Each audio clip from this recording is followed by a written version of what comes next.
So for this video, I want to talk about the Green Bay Packers' history of not drafting a wide receiver in the first round, as that starts with going back to Ron Wolf when he was the general manager of the Packers in the 90s.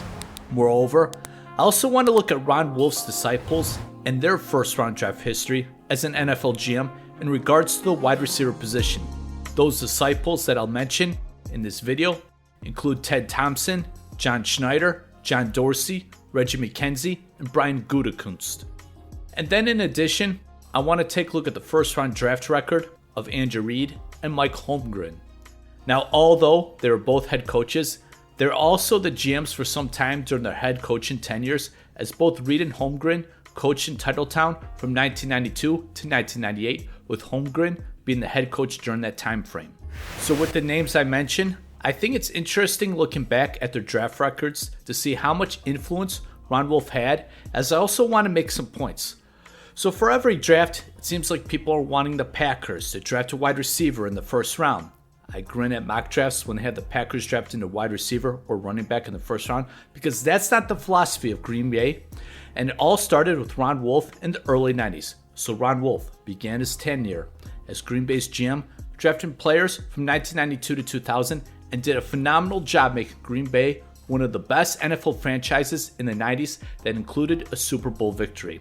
During his time as a Packers GM, he never drafted a wide receiver or a running back in the first round. I remember in a segment from an interview with Ron Wolf basically saying he doesn't draft a wide receiver in the first round.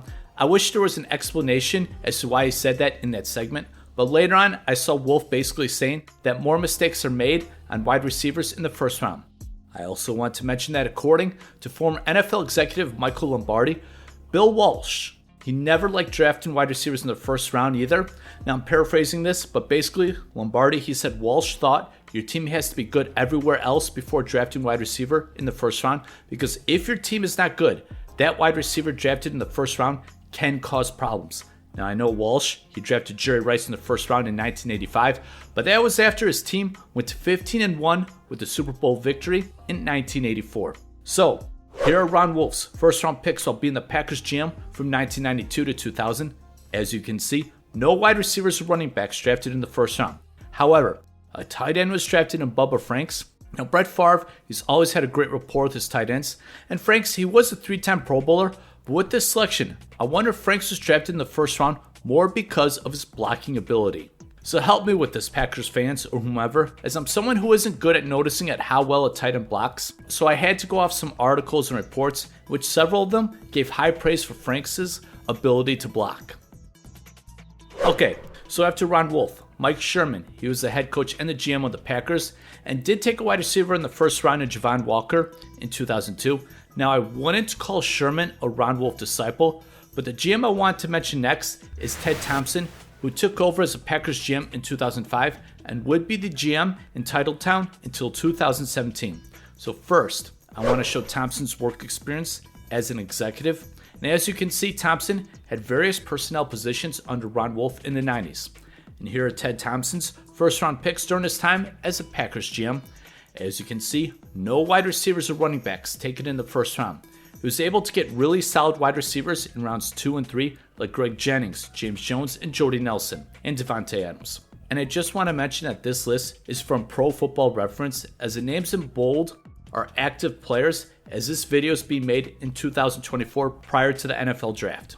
But anyways, in the early 2010s, other teams started to grab executives from the Packers who worked under Ted Thompson and also had experience working for Ron Wolf. In 2010, the Seattle Seahawks hired John Schneider to be their GM. Here's Schneider's work history as an executive. As you can see, he worked under Ron Wolf in the 90s and Ted Thompson in the 2000s. As you can see, from 2010 to 2022, no wide receivers were drafted in the first round by John Schneider. Although I was shocked to see that Schneider drafted running back Rashad Penny in the first round, 27th overall in 2018. But then in 2023, I was even more shocked that Schneider, he did take a wide receiver in the first round in Jackson Smith-Njigba, 20th overall. So maybe Schneider is understanding how the game is changing and that taking a wide receiver in today's game in the first round is all right, as perhaps there isn't as much as a risk as there was back in Ron Wolf's days. Schneider, he previously did find a couple quality receivers in the second round and third rounds in DK Metcalf and Tyler Lockett. Schneider also signed Doug Baldwin, who was undrafted. Next GM up is John Dorsey. As you can see, Dorsey, he worked with Ron Wolf in the 90s and Ted Thompson in the 2000s. He became the Chiefs GM in 2013 and then the Browns GM. Next, let's take a look at his first round selections. His selections from the Chiefs are on the top and his selections from the Browns are on the bottom. As you can see, Dorsey, he did not take a wide receiver in the first round. I do want to mention that Dorsey was the GM who drafted Mahomes and KC in 2017, then was later fired in June. Then Dorsey's first draft with Cleveland was in 2018. Next up is Reggie McKenzie.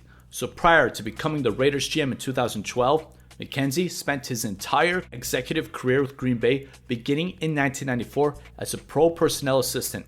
Now here's where one of Ron Wolf's disciples kind of deviated from the old Packers wide receiver drafting philosophy. And that's because in 2015, McKenzie, he selected wide receiver Amari Cooper in the first round, 4th overall, as this was a shocker for me at the time because one of Ron Wolf's disciples actually drafted wide receiver in the first round.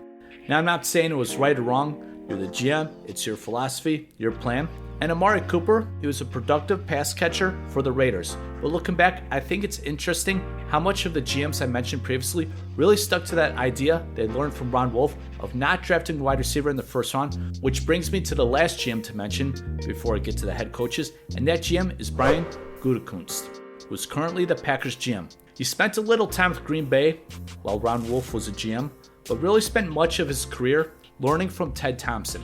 Gutekunst was the GM who took over for Ted Thompson, and as you can see, no wide receivers drafted in the first round, but he's done a good job finding pass-catching talent after round 1. But anyways, lastly, I want to take a look at the draft history of Mike Holmgren, who is on the left and Andy Reid on the right. Now, they were head coaches while being GMs. As mentioned earlier, both were coaches for Green Bay in the 90s, so I wouldn't really call them disciples of Ron Wolf, but they do kind of have an understanding of how Ron Wolf worked.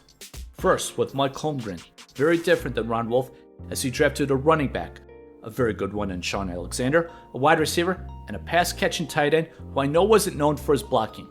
And the reason I wanted to mention these two coaches is because Andy Reid, who was considered one of the greatest offensive coaches ever, prior to doing this video, the impact offensive skill position players, I remember him drafting in Philly, players like LaShawn McCoy, Deshaun Jackson, and Brian Westbrook were drafted after the first round, as I wondered if Ron Wolf had any influence on Andy Reid.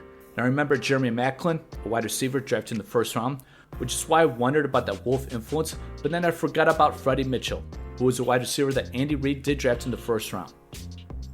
Nowadays, Pro Football Focus and Analytics has really valued wide receivers so heavily, as the market has also shown that. I wonder if Schneider has begun to deviate from the Ron Wolf philosophy, and wonder with how the game is changing if Gutekunst will ever draft a wide receiver in the first round. I just think it's interesting going back and looking at these drafts and seeing how much of an influence Ron Wolf had on these GMs I mentioned. So thank you for taking a look at this video. I greatly appreciate it. If you're interested, there's a link below to support this channel Patreon. Thank you so much.